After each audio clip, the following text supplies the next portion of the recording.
Are you constantly hitting your Claude Code limits and wondering if you're forced to upgrade from the $20 a month Pro plan to the $100 a month Max plan? The truth is, you might not need 5 times more usage. You might just need the Anthropic Advisor strategy to dramatically reduce your current usage. So in this video, I'm going to show you exactly how to implement it, along with some other techniques to get the most out of your Pro plan using Claude Code. Let's go. In Claude Code, your choice of model will have the biggest impact on how fast you go through usage. That's because its most powerful model, Opus, goes through usage nearly twice as fast as the Sonnet model. Having Opus write every single line of code would kind of be like hiring an expensive architect to actually do the framing on your house and do the manual labor. You don't want that. You just want that expensive architect to give you the complex blueprints and hand it off to someone else to build it. In the new version of Claude Code, it has a setting that can get you really close to Opus, but still use Sonnet for most things. Let me first change my model to Sonnet. So now if I use this new advisor command, I can say Opus 4.6. And basically what this does is when Sonnet runs into some problems, or you give it a really complicated task, it takes just that part of the conversation and feeds it up to Opus. And then that model can make the more complex decision and do the more complex work. And we see here it says, for certain workloads, pairing Sonnet as the main model with Opus as the advisor gives you near Opus performance with reduced token usage, which is exactly what we want, which will get us so much more out of the Pro plan. And so I've seen advisor mode kick in a couple of different situations. One of them was like when I gave it a really big feature, it did call advisor on to make that feature.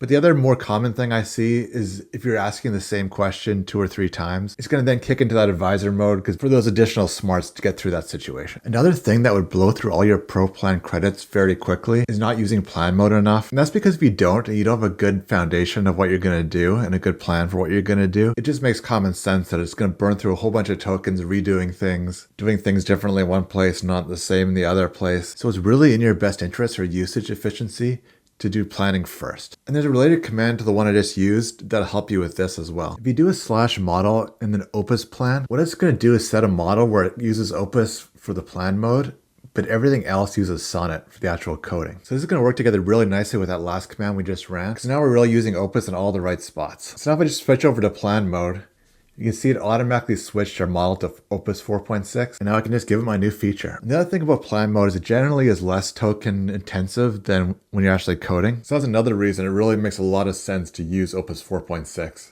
And then once we get out of here and start building this feature, it automatically switches back to Sonnet. But even still, we'll still have that advisor mode in our back pocket, so we can go back to Opus if it needs additional help. So those two commands put together will really make Sonnet do a lot of the work. But overall, you're going to get a very similar performance as you get if you just use Opus the whole time. And it's going to make your Pro plan go a lot longer. When it comes to add-ons for Claude Code, a lot of people lean on MCP servers and skills. But if you're on the Pro plan, you got to be really picky. That's because each of these skills that you add on does take up some of your context. And all the context taken up by the skills you're installing and the MCP servers you're installing, that's going to take away from tokens Claude Code could use to actually do coding. So I'm not saying don't use them, just be a bit careful before going through and just installing random ones. And actually the best way I found to determine if a skill will be useful to Claude Code is actually just ask it. For example, I have the GitHub CLI skill loaded in here, and I say, can you look at the GitHub CLI skill? Is it really useful or not needed? And then it just tells me it's actually not useful. And the reasoning makes sense, and this could apply to a lot of the skills you're using, especially this first point. Claude already knows GitHub well and the GH CLI from training. So PR create, issue list, PR checks, etc. are all familiar. And it says this skill just dumps 1,000 lines into context, consuming tokens without providing logic or intelligence. It's a reference doc, not a skill. And this is something I actually see quite often, even in some of the top skills. And this recommendation is you can safely disable it. The context overhead isn't worth it for normal dev workflow. So to kind of sum it all up, if you're on the Pro plan, you're going to have to let Claude be Claude. You're not going to have a lot of extra usage that you can use on all these different MCP servers or CLIs. Be very sparing. One activity I find absolutely burns through tokens is around tweaking UIs. Because in Claude Code, you're just trying to tell it to move things a little bit to the left, a little bit to the right, reduce padding, change the spacing. It can get very tedious and end up these really big loops. They go through usage limits really fast. One solution for that I found is to use shadcn. What you can do with shadcn now is just create a new project. Set all the variables till you get one that exactly how you like it. You can change the way the icons look, the color theme, all that kind of stuff. And once you get one that looks good, you can just copy this preset into Claude Code, start your project with that, And now all these components it needs to use, they're all pre-baked. They're already optimized to be responsive. You're going to find you have much less need to do tweaking along the way. And since you don't do those little subtle changes all the time, it's going to save you a lot of usage. Like for example, I did this application for a customer. I didn't use any kind of front-end framework. It looks okay now, but it just took me a lot of back and forth for a whole bunch of just minor UI issues. For example, the colors were kind of off when I had a new order form and the spacing was just a bit off. It just ended up being very frustrating and token intensive to get this thing working and get it looking half decent.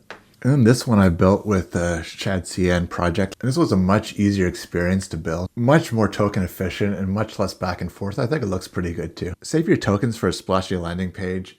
And then for the actual heart of your application, use shadcn. By the way, when it comes to actually deploying these applications to production, I used a Hostinger VPS and I have multiple customers' applications all hosted there.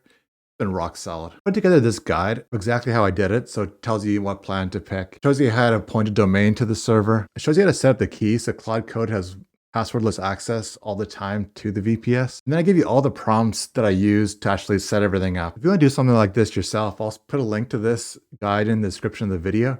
But make sure when you sign up for Hostinger, you use this link. So you get an extra 10% off. They're already very low prices.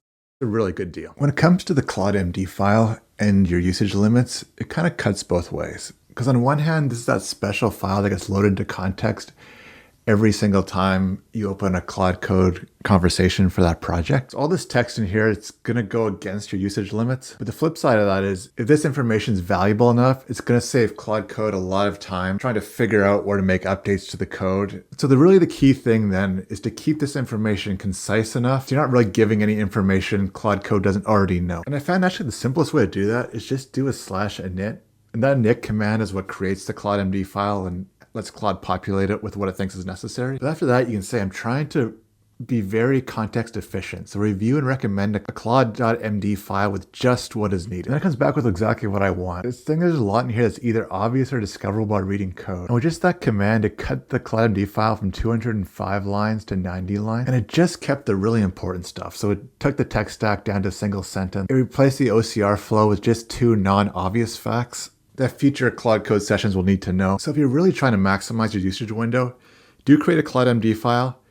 Just question the init command and make sure it's only putting in stuff that's actually necessary. And on that note, there's a new skill that came out, the Caveman skill. And basically what it does is tells Claude Code just to work like a caveman. So you could just install this skill here. But again, there's a little bit of a trade-off because you use this skill has to bring in all this text into context. So you are using that a bit against your usage limits. I think in most cases it's gonna be worth it because if you look over in the GitHub repository, they give some examples. So before, this is the kind of response you get from Claude Code with just a lot of filler words. Using the Caveman skill now is just really concise. Same fix, 75% less word, brain still big. Personally, I usually have the max plan, but if there's gonna be a month where I'm gonna be away or busy on something else, we'll downgrade to the pro plan for the month. And I found the tips in this video really helped me get the most out of that plan. And a lot of times I don't actually even notice that much that I'm on a downgraded plan. Make sure you subscribe to the channel if you're interested in this kind of content. I hope you're having an amazing day. I'll talk to you in the next one.